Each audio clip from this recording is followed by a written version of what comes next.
आज हम बात करेंगे ऐसे गंभीर मुद्दे के बारे में जो समाज में बहुत ज़्यादा देखने को मिल रहा है। आए दिन यौन अपराधों की खबरें जो समाज में देखने को मिलती ही रहती हैं, जो समाज को तो शर्मसार करती ही हैं, साथ ही साथ देश को भी शर्मसार करती हैं। इस तरह के मामलों की बढ़ती संख्या को देखकर सरकार ने साल 2012 में एक विशेष कानून बनाया है जो बच्चों की छेड़खानी, बलात्कार और कुकर्म जैसे मामलों में सुरक्षा प्रदान करता है। इस कानून को हम पॉक्सो एक्ट के नाम से जानते हैं। पॉक्सो एक्ट यानी protection of children from sexual offence act 2012 यानी लैंगिक उत्पीड़न से बच्चों के संरक्षण का अधिनियम। इस एक्ट के तहत नाबालिग बच्चों के साथ होने वाले यौन अपराध और छेड़छाड़ के मामलों में कार्रवाई की जाती है। ये एक्ट बच्चों को सेक्सुअल हैरेसमेंट, सेक्सुअल असॉल्ट और पोर्नोग्राफी जैसे गंभीर अपराधों में सुरक्षा प्रदान करता है। साल 2012 में बनाए गए इस कानून के अंतर्गत अलग अलग अपराध के लिए अलग अलग सजा तय की गई है, जिसका सख्ती से पालन किया जाना भी इसमें सुनिश्चित किया गया है। इस अधिनियम की धारा 4 के तहत वो मामले शामिल किए गए हैं जिसमें बच्चे के साथ दुष्कर्म या कुकर्म किया गया हो। इसमें 7 साल की सजा से लेकर उम्र कैद और दंड भी लगाया जा सकता है। पॉक्सो एक्ट की धारा 6 के अधीन वे मामले लाए जाते हैं जिनमें बच्चों को दुष्कर्म या कुकर्म के बाद गंभीर चोट पहुंचाई गई हो। इसमें 10 साल से लेकर उम्र कैद तक की सजा हो सकती है और साथ ही जुर्माना भी लगाया जा सकता है। इस प्रकार पॉक्सो अधिनियम की धारा 7 और 8 के तहत वो मामले भी रजिस्टर्ड किए जाते हैं जिनमें बच्चों के गुप्तांग से छेड़खानी की जाती है। इसके धारा के आरोपियों पर दोषी होने पर 5 से 7 साल तक की सजा और जुर्माना हो सकता है।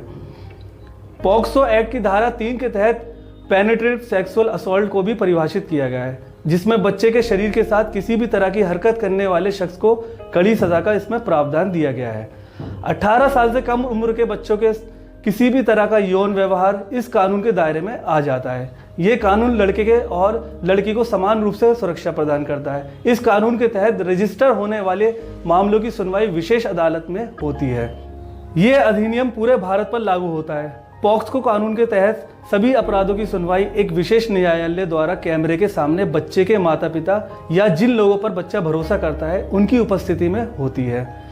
यदि किसी बच्चे का यौन शोषण हुआ है और एक्यूज टीन एज है तो उसके ऊपर किशोर न्यायालय अधिनियम में केस चलाया जाएगा।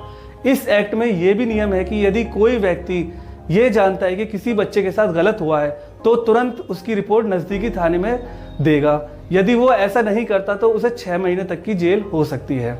बच्चे की मेडिकल जांच के लिए विशेष प्रावधान बनाया गया है, जिसके अंतर्गत पुलिस की ये जिम्मेदारी बनती है कि मामले को 24 घंटे के अंदर बाल कल्याण समिति की निगरानी में लाए, ताकि CWC बच्चे की सुरक्षा और संरक्षण के लिए जरूरी कदम उठा सके।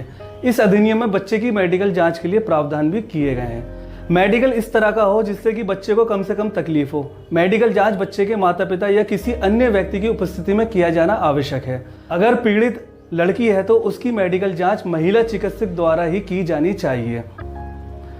इस केस की सुनवाई बंद कमरे में करने का प्रावधान है और इस दौरान बच्चे की पहचान गुप्त रखना भी जरूरी है। स्पेशल कोर्ट उस बच्चे को दिए जाने वाले मुआवजे की राशि भी तय कर सकता है। इस वीडियो को लाइक करें, शेयर करें और लॉ से जुड़ी और भी खबरों को जानने के लिए हमारे चैनल को